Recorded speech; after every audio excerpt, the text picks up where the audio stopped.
Many of the young people abducted and murdered by the dictatorship had young children who disappeared with them.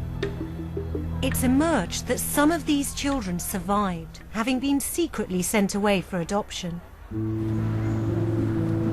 Belen Gentile is the most recent child of the disappeared to have been discovered. She had always known she was adopted, but last year she took a DNA test which revealed that her real parents were victims of the dictatorship. She's come to Buenos Aires to see her newly found grandmother.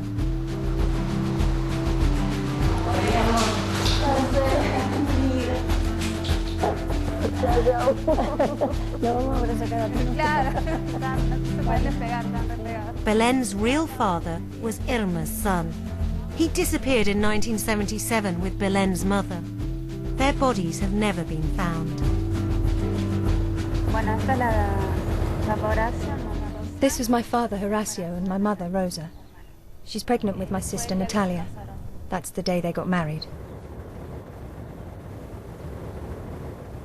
Belen, what did you feel seeing these photos of your parents for the first time? I see them as very young. I'm 30 and they were 22, 20 more or less when they disappeared. It's a young generation that was lost.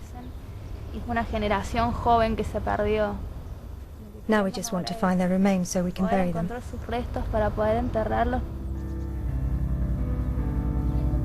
historia de vida de cada uno de ellos. Hoy, Campo de Mayo, memoria, verdad y justicia. 30.000 compañeros detenidos desaparecidos presentes, ahora y siempre. The Argentinian government has pledged to officially identify the detention centers where the disappeared were held and tortured. Today, Irma and Belen have come to commemorate Campo de Mayo. Campo de Mayo is an army base. This is where Belen's pregnant mother was brought by her military captors to give birth. It's where Belen was born. It's the first time she's been here.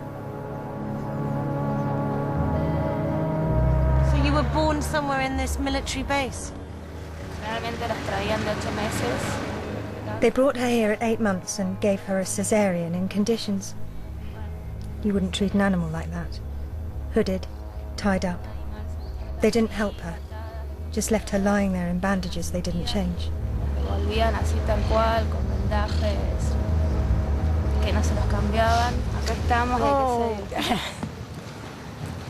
Oh dear. Oh dear.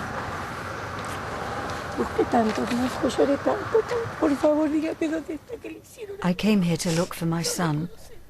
I cried so much, saying, "Please, what have you done to my son?" I was desperate. I walked so much looking for them. This is a pain that penetrates my whole body, my blood, everything. They accompany me, the two of them, so I carry on looking for their remains.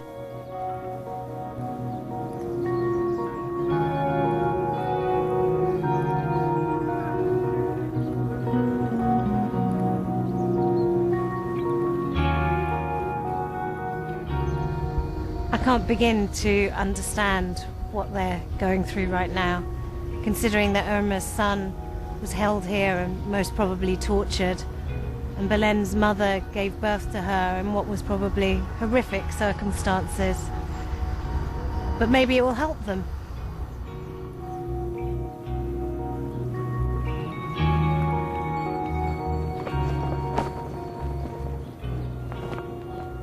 The General's brutal rule ended after their invasion of the Falkland Islands in 1982 was defeated by a British task force. Humiliated, they were forced from office. Since then, Argentina's been a democracy, but the political and economic turmoil has continued. In 2001, the Argentinian economy collapsed in spectacular fashion. Protests and rioting followed as people lost their savings and prices rocketed.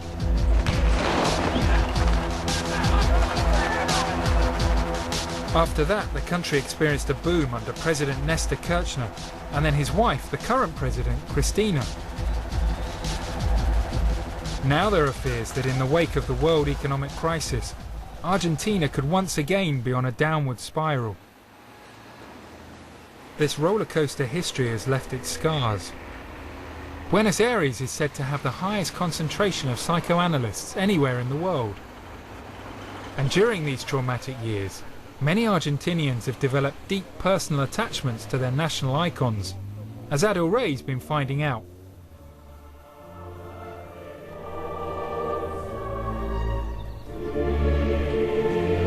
Anyone who was anyone in Argentinian society is buried in La Recoleta Cemetery.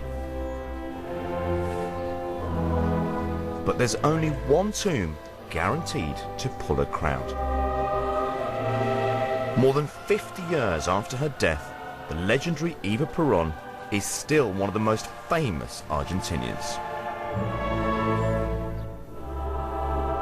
In 1945, Evita married Juan Perón.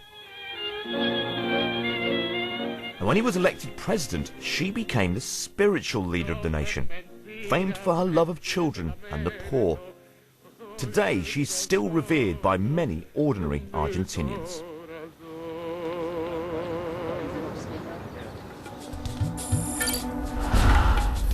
It was time to leave Buenos Aires and head north.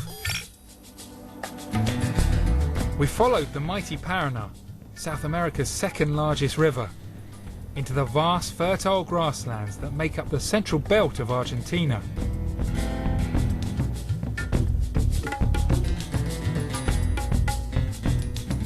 The indigenous people of Argentina have a word for these wide open grasslands.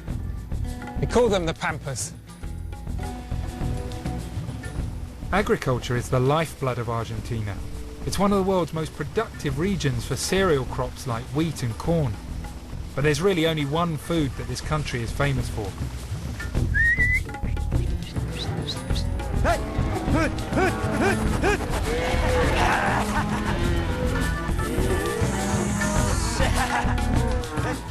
When you think about farming in Argentina, this is really what comes to mind. The wide open spaces, the gaucho cowboy and the beef cattle. Americo Santiso manages his small farm alone, and he agreed to show me the ropes.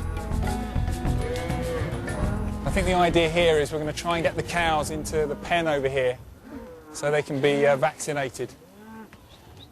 My skills at this, however, are a bit limited. Hey. Come on. Come on, what are you doing?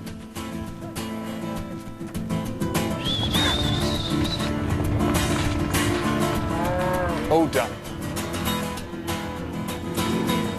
Americo is one of the last of a dying breed. This entire area has seen a farming revolution that has repercussions for the entire world. In the time you've been working as a gaucho, what has been the biggest changes? What's really changed about farming? The kids I went to school with, they've all left the land and gone to the towns. The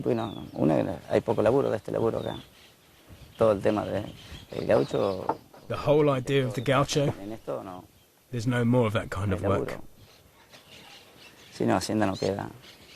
Cattle farming has gone. Because of soy, there's no more cattle.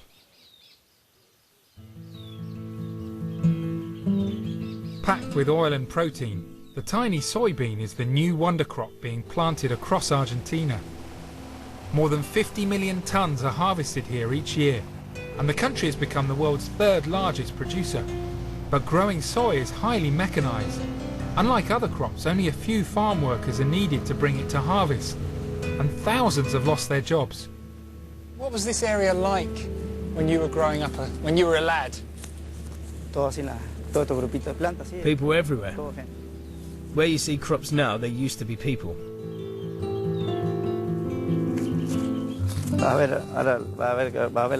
I'll show you a house where some people used to live.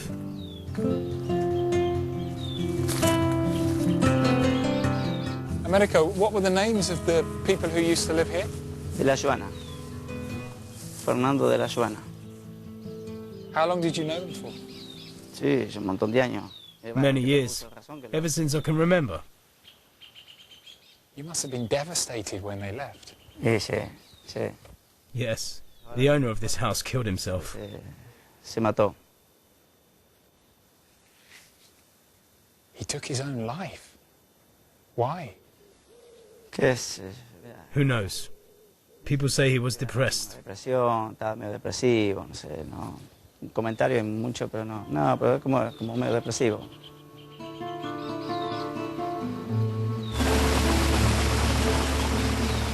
Since the economic slump of 2001, soy has been crucial to Argentina's economic recovery. The beans are mostly exported to Europe and China to be used as cattle feed.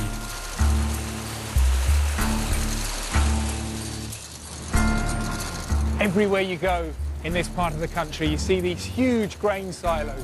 And I've come here to meet one of the biggest soy producers in the whole of Argentina.